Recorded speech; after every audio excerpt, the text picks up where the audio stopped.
جنبي أحدنا عن يمينه والآخر عن شماله فظننت أن صاحبي سيكل الكلام إلي فقلت يا أبا عبد الرحمن أنه قد ظهر قبلنا ناس يقرؤون القرآن ويتفقرون العلم وذكر من شانهم وأنهم يزعمون أن لا قدر وأن الأمر أنف. قال إذا لقيت أولئك فأخبرهم أني بريء منهم وإنهم بريء مني والذي يحلف به عبد الله بن عمر لو أن لأحدهم مثل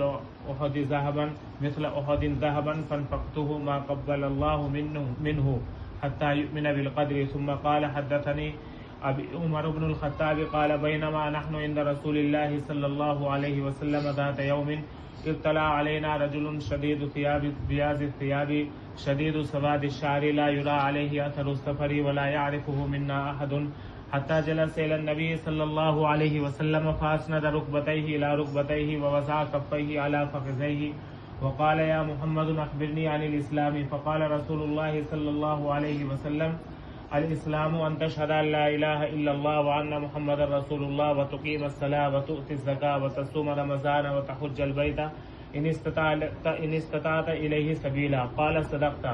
قال فعجبنا له يسأله ويصدقه. قال فأخبرني عن الإيمان.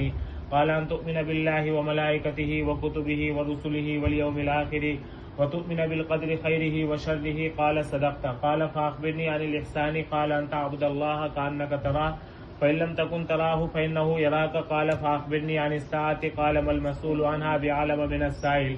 قال فأخبرني عن أماراتها. قال أن تلد الأمة ربتها وأن ترى الخفاة العراة العالة رعاء الشاء يتطاولون في البنيان. قال ثم انطلق فلبثت مليا ثم قال لي يا عمر أتدري من السائل؟ قلت الله ورسوله أعلم. قال فإنه جبرائيل أتاكم يعلمكم دينكم. یہ کتاب جو آپ کے سامنے ہے یہ مسلم شریف ہے. اس کائنات کے اندر سب سے معزز متبرک کتاب اللہ تعالیٰ کی کتاب قرآن مقدس ہے. اور اس کے بعد جو صحیح کتابیں اس دنیا کے اندر ہیں صحیح کتابوں میں قرآن کریم کے بعد بخاری شریف ہے. اصح الکتب بعد کتاب اللہ تعالیٰ کتاب البخاری. اللہ تعالیٰ کی کتاب کے بعد سب سے زیادہ صحیح دنیا میں کوئی کتاب اگر ہے تو وہ بخاری شریف ہے. اس بخاری شریف کو صحیح بخاری بھی کہا جاتا ہے اور بخاری اور مسلم دونوں کو ملا کر صحیحین بھی کہا جاتا ہے.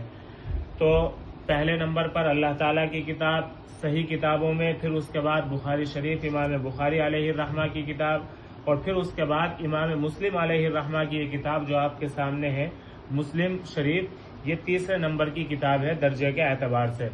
بعض حضرات نے بخاری سے بڑھ کر اس کے مقام اور مرتبے کو بیان کیا ہے اور بعض حضرات نے بخاری کے مرتبے کو بیان کیا ہے، لیکن صحیح بات یہ ہے کہ بخاری پہلے نمبر پر ہے اور مسلم شریف دوسرے نمبر پر ہے.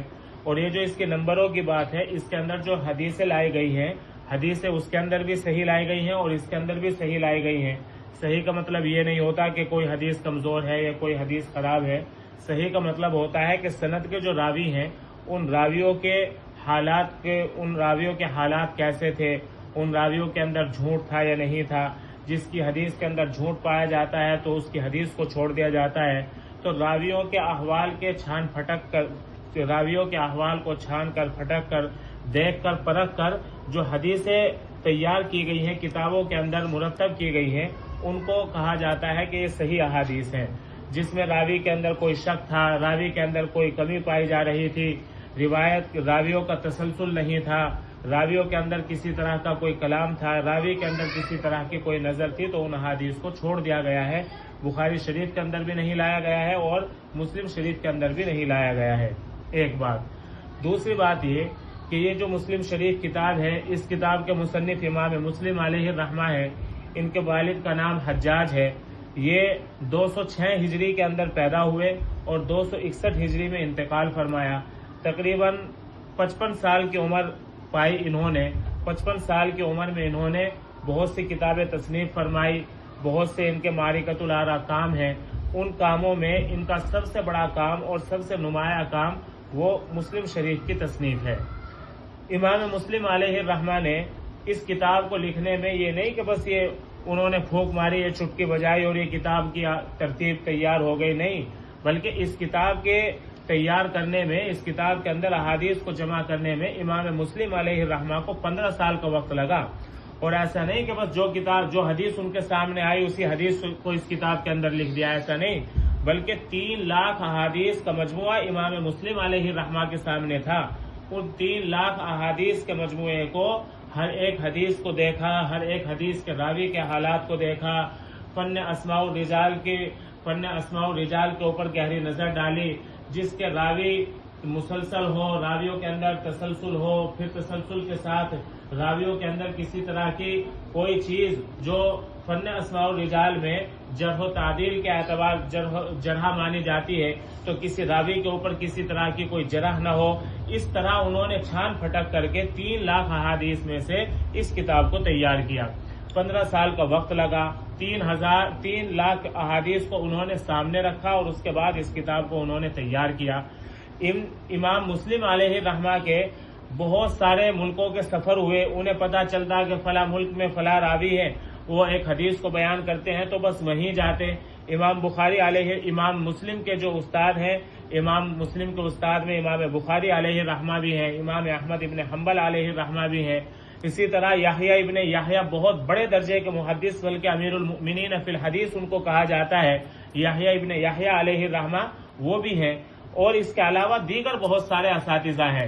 تو ایک بات یہ کہ امام مسلم علیہ الرحمہ کے استاد امام بخاری علیہ الرحمہ بھی ہیں، جس کی وجہ سے یہ کہہ دیا گیا کہ بخاری یہ پہلے نمبر پر ہے اور یہ دوسرے نمبر پر ہے، لیکن یہ استاد اور شاگرد کے اعتبار سے بات نہیں کہی گئی، بلکہ یہ بات احادیث کی چھان پھٹک کے اعتبار سے کہ ان کے یہاں جو اصول تھے وہ اور زیادہ کڑے اور مضبوط تھے امام بخاری کے یہاں، اور امام مسلم کے یہاں جو اصول تھے وہ بھی بہت کڑے اور مضبوط تھے، لیکن امام بخاری کے اصولوں کے مقابلے میں ان کے اصول ذرا سے کچھ ہلکے تھے، تو اس لیے ان کے یہاں روایت کو اپنی کتاب کے اندر لانے میں بڑی سختی برتی گئی ہے۔ جہاں بھی ذرا سا کوئی شک شبہ ہوا تو انہوں نے اس روایت کو اپنی کتاب کے اندر جگہ نہیں دی ہے، اور امام مسلم نے بھی اگرچہ ایسا ہی کیا ہے، لیکن ان کے اصول اس درجے کے نہیں تھے جس درجے کے امام بخاری علیہ الرحمہ کے اصول تھے۔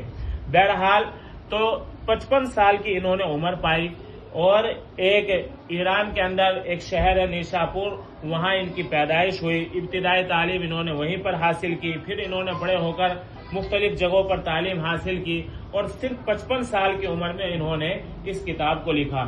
ہمیں غور کرنا چاہیے، کسی کی عمر 15 سال ہے، کسی کی عمر، اور تقریباً 15 سال کی عمر سے امام مسلم علیہ الرحمہ اس کام کے اندر لگ گئے تھے۔